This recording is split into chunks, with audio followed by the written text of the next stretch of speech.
Okay, today we're going to do an overview of understanding FHIR IG publication versions. That is to say, understanding how to find historical versions of an implementation guide as they were originally published, how to track changes over time, how to look at the latest and greatest content, and we're going to do it using an example that is the FHIR US Core implementation guide.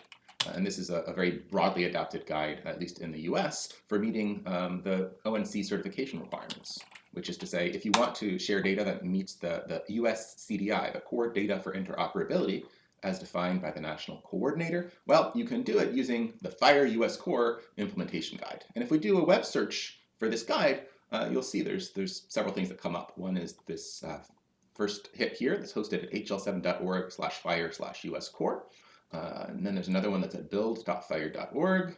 And then there's some different pages within some of those sites. And we even see some specific versions, like here we see something called US Core STU 3.1.1. And then we see references to something called 4.1.0. And so this can be pretty confusing. It could be overwhelming to try to understand, what are all these different web hits that we're getting and which are the right ones.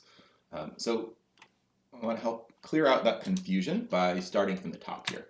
And what we're looking at is a hl7.org site. So this is where we'll see all of the officially published versions of the specification. They'll live here at hl7.org. And what we're looking at here, FHIR US Core, is going to be the currently published official version of the spec. So a couple of ways that we can get our bearings here. One is to look at this version number that's in the header here. So we say this is the STU4, or the Standard for Trial Use number 4 of US Core. It also has a version number, 4.0.0. And roughly what this is telling us is that there have been 4 published versions of this spec up to this point, and this is the 4th one. So that's what this STU4 means, and that's what 4.0 means. The other way you can get a handle on the current view that we're looking at is to go all the way to the bottom of the page and take a look at the footer. And it's wrapping in a pretty inconvenient way here, which I think is a bug in the template. But if you drill in and look here at the last sentence, it'll say generated 2021-06-28. And so this is the time at which this content that we're looking at now was run through the FHIR publication tool chain. And that's sort of the most recent date at which this particular web URL has changed. So we can get a sense that the content we're looking at here is coming up on a year old, because we're recording this video in February of 2022.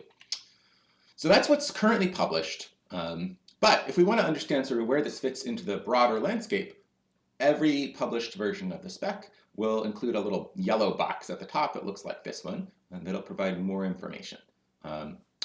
Most critically is this directory of published versions, which I'll open up in a background tab.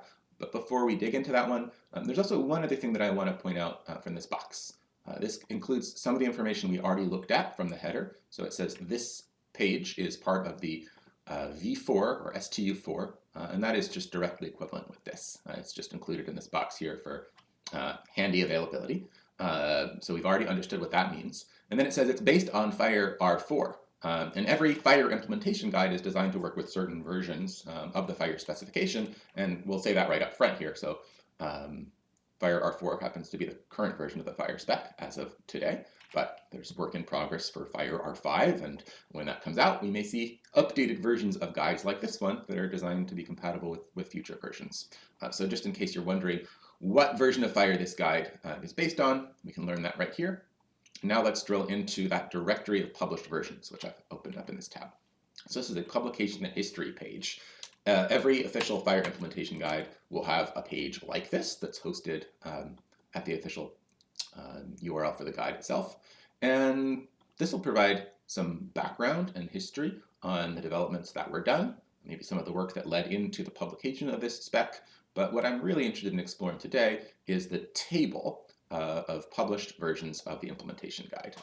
And before we drill into the actual content, I just want to get a quick overview of the table itself. So there is a sequence of versions that have been published, and for each one we're going to understand the date, the official version number of the implementation guide itself, and the version of the FHIR spec that the IG is based on, as well as a description and some links.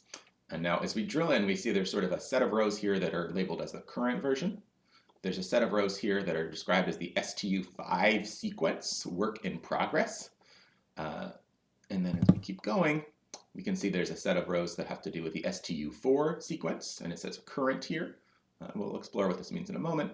And as we continue on scrolling through this table, we'll see the STU3 sequence, which is a historical sequence at this point. And same thing, actually, I'm a little bit surprised to see STU3 sequence show up twice in this table. So we'll try to understand what that means a little bit. But there's one that says STU space 3 and one that says STU3. So that might be a bug in the table itself. We'll report that after this recording. And then if we keep going, we'll see the STU2 sequence and the STU1 sequence. So there's a lot of sequences here. And then within each sequence, there's a number of dates and published versions. So let's just drill into one of these.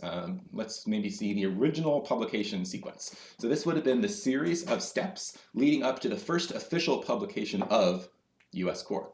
And we can see that there were 1, 2, 3 items in this sequence. First was what was called a ballot. And so every time an official publication is made through HL7, first we go through a community review process called the ballot process, where everyone can see what's being proposed, share comments and feedback, share suggestions for changes, and then the community will, the editors of the spec will review those requests. The work group that's responsible for managing this content will make decisions on every single one of those requests, and then incorporate those decisions into the published content. So we can see what happened here was in December of 2017, the very first version of this implementation guide, US Core, went out for ballot.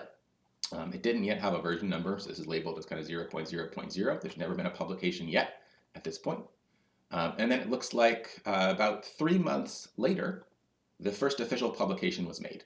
So that would have been the version 1.0.0. It would have been STU1, the standard for trial use, very first publication that was ever made. And then 8 months after that, there was a technical correction made. And so that was version 1.0.1, but still part of this STU1 sequence because it was only making small tweaks or technical corrections to the content that was published. And so each of these represents a set of content that is versioned and online forever, hosted by HL7. And if we want to understand what was originally proposed, what was originally published, and what corrections were made, we can drill in and just explore those in separate tabs. And so each of these tabs will have content that's kind of frozen in time. But each of these tabs also has a kind of version box at the top, which explains the fact that this is no longer current. This has been superseded. At the time, STU1 was superseded by STU2. And then it always links back to the directory of published versions that we've been looking at. So that's sort of the sequence that led to the first standard for trial use of the FHIR US Core implementation guide. That was 2017. And then it looks like in 2018, we went through another ballot cycle and publication for what was called the STU2 sequence. And that the reason we didn't just call this a set of technical corrections, the reason this was a new publication is that we added features. So at that, according to these notes, we added a profile on the document reference resource and on the encounter resource. So those were kind of the new features that were part of the second release of US Core. And then there was a third release, STU3, that came together, let's say, roughly in late 2020. And I do think there's a little bug in this table because we're seeing this information twice, perhaps. But either way, in late 2020, we saw a release, which was version 3.2.0 of US Core.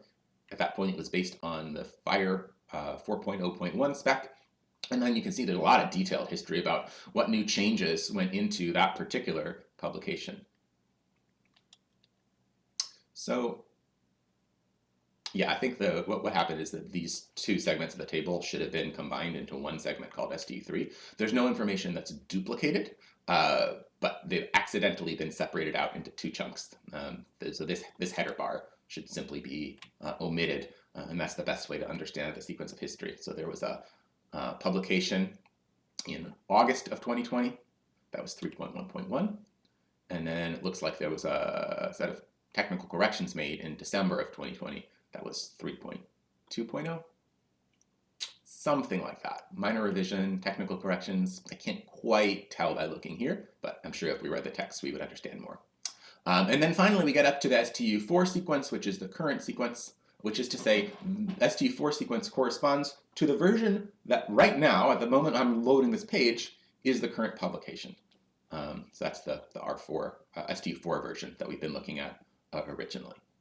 But of course, work has not ceased. There is ongoing work that is in preparation for STU5. And so if we scroll up, we'll see STU5 sequence, which is labeled as work in progress.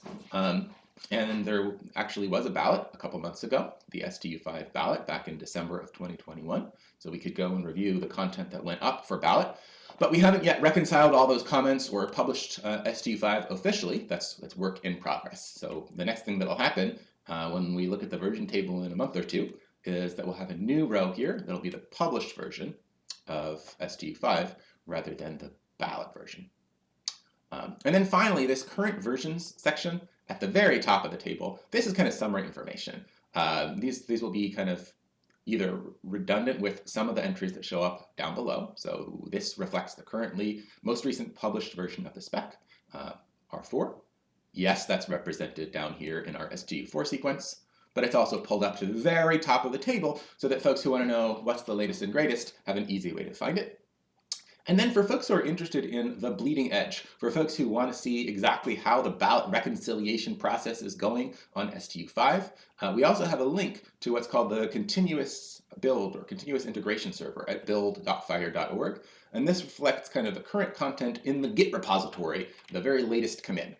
And so if I look down here at the bottom of the page, I can see this was last generated 2 days ago. And if I want, I could probably find the GitHub repository behind this to actually see which Git commit this corresponded to. Let's just take a quick look at that. So this lives here at GitHub, HL7 US Core. And we can see the most recent commit here was 2 days ago. There's the commit hash. And so that's what's visible here at build.fhir.org. But if somebody found this site in a web search and they were looking at the latest and greatest bleeding edge content that hadn't yet been published, they would be able to click on this directory of published versions and say, well, let me just focus on what is actually the currently approved and published copy and get to it that way. So I know that's a pretty confusing set of activities, but it reflects what's happening under the hood in the community, which is a versioning process that involves committee work, involves reviews and approvals from a pretty broad consensus group, and then publications that happen on roughly the year-by-year timeframe. So that gives you a sense of how to navigate the history, the present, and the future of an implementation guide. We've looked at US Core, but other FHIR implementation guides follow and use the same underlying machinery, so the things that you've learned in this example will apply there as well.